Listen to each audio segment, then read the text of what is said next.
বন্ধুরা, বর্তমানে আপনারা কি সরকারি চাকরির চেষ্টা করছেন? কিন্তু অনেক চেষ্টা করে, অনেক পড়াশোনা করে, অনেক কিছু করে আপনারা সরকারি চাকরি কোনো মতে পাচ্ছেন না।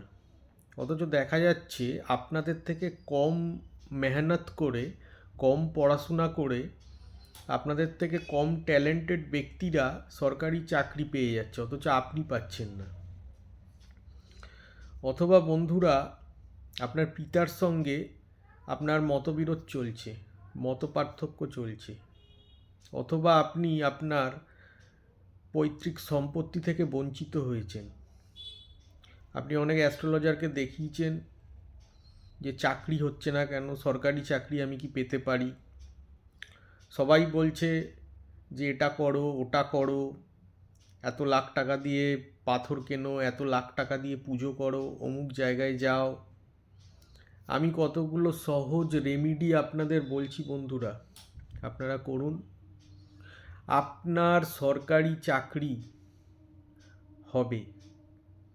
আপনার যদি পৈতৃক সম্পত্তি নিয়ে বিবাদ থাকে, আপনি যদি নিজের পৈতৃক সম্পত্তি না পান, এই উপায়গুলো করুন, আপনি লাভবান হবেন।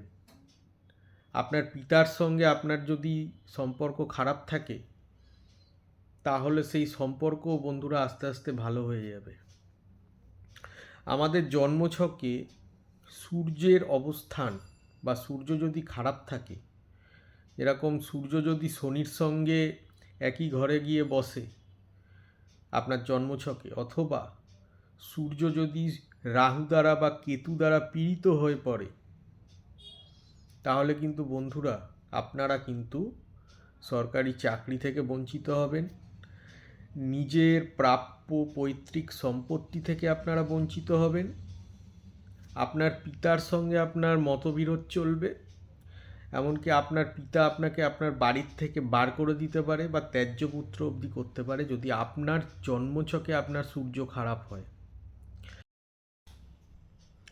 এবার বলি বন্ধুরা, জন্মছকে সরকারি চাকরি পেতে হলে বা সরকারি টেন্ডার নিতে হলে বা পিতার সঙ্গে সম্পর্ক ঠিক করতে হলে আপনারা কি উপায় করবেন, যেটা করলে আপনার সূর্য ঠিক হবে। প্রথম সবথেকে ভালো যে উপায়টা বলবো বন্ধুরা, প্রত্যেক দিন ঘুম থেকে ভোরবেলা তাড়াতাড়ি উঠে আপনারা সূর্য প্রণাম করুন এবং সূর্যকে জল অর্ঘ্য হিসাবে দিন।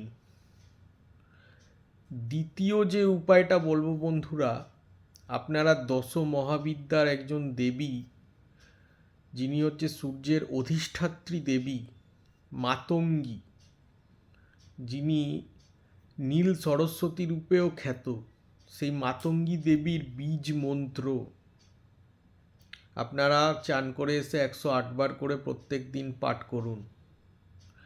দেখবেন আস্তে আস্তে আপনাদের সূর্য যদি খুব খারাপ অবস্থায় থাকে, ব্যাড কন্ডিশনে থাকে, তাহলে কিন্তু আস্তে আস্তে ঠিক হবেই। কিন্তু ধৈর্য ধরে আপনাদের এই উপায়টি করতে হবে।